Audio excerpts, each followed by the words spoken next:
Hello everybody, it's Megalithic here, otherwise known as Puglo Escobar, and today we're going to take a look at the Vigilante, retailing for a price of $3,750,000, ladies and gentlemen. That's nearly $4 million, 3 3/4 certainly.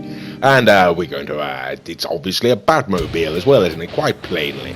Okie dokie. Now, presumably this car's sort of based upon the 1990s Tim Burton Batmobile, don't you? But no, but those rear wheels do seem a bit of a sort of a nod to the more modern day movies that have been released, in my opinion.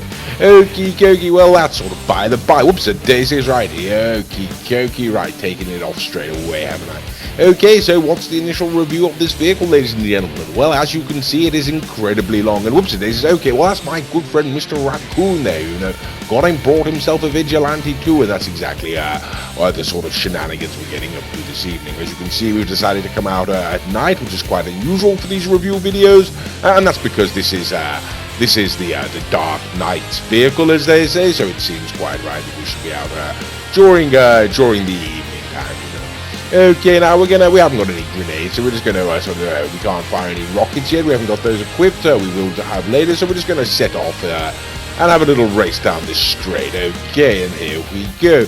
Yeah, so like I say, what about the review of this vehicle then? Well, ladies and gentlemen, like I say, as you can undoubtedly see, it has a rocket boost function, which really does make it unquestionably the fastest land vehicle on the game. You know, far faster than the Oppressor, or the Scramjet, or the Rocket Baltic, any of those vehicles that happen to have a boost function. Whoops, that daisies. Okie dokie, clipped the raccoon again, didn't I?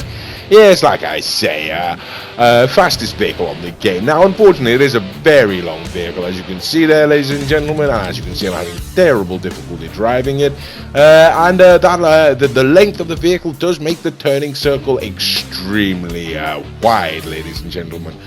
So maneuverability not too good. Top speed absolutely fantastic, and acceleration, well, it's rocket boosted, ladies and gentlemen. It's got instantaneous acceleration.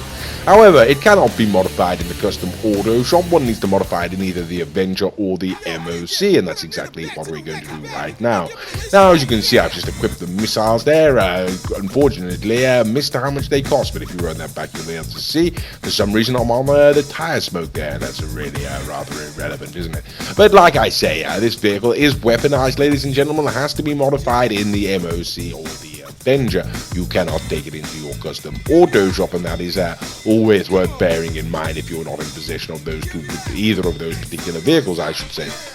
Anyway, we're coming to the end of the modifications. Now we're going to take it back out onto the street and see how she handles. Okay, and there's Mr. Raccoon. As I say, his name's the Bromby. He's got a channel of his own. If you type the Bromby into YouTube, you should be able to find it, and why don't you go and check that out. And now we're going to go on a standard lap, ladies and gentlemen. I can assure you this is going to go horribly wrong. Okie dokie, right, there you go. I hit a station wagon, whatever the hell that is, a sort of family vehicle there. I went straight off the road, didn't I? Okie dokie, now as you can see, ladies and gentlemen, I have fitted the missiles to this vehicle. They come equipped with your sort of standard homing and the standard non-homing. Whoops, the days has lost it there. Okay, almost ended up in the golf course, didn't I? I seemed to blow a car up. How about that? Right, okay. So, what can one say about the Vigilante? Well, ladies and gentlemen, it really is rather jolly fun, you know. It has got an extremely expensive price tag for what it is. It has been sort of surpassed by other vehicles, the Scramjet and the Oppressor Mark II, to name just but a few. And whoops, it is okay. Well, there we go, got airborne after all, and jolly good. But generally, the only way you can get airborne in this vehicle is by going up ramps like this and whatnot. You can't, it doesn't have a leap function like the Scramjet, and so in that way, like I said, it really has been surpassed. It can't fly unless you do what I've just done, and so, like I say, the Mark II Oppressor surpasses it as well.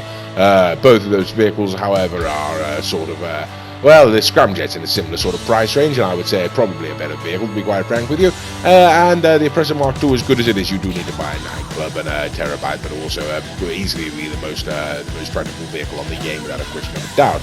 Okie dokie, well here we are, ladies and gentlemen. We've done our standard lap. As you can see, it's awfully difficult to control, but very, very fun to drive. But the other thing about this vehicle, as we have established, ladies and gentlemen, is just like me, it's got weapons, you know. So let's go and test those out. Now, the first weapon really is the vehicle itself. As you can see, ladies and gentlemen, even going into oncoming traffic at full speed, this car effectively acts as a battering ram. And the other missiles, the other weapon, of course, are these missiles that I've had attached. And as you can see, they really are incredibly accurate.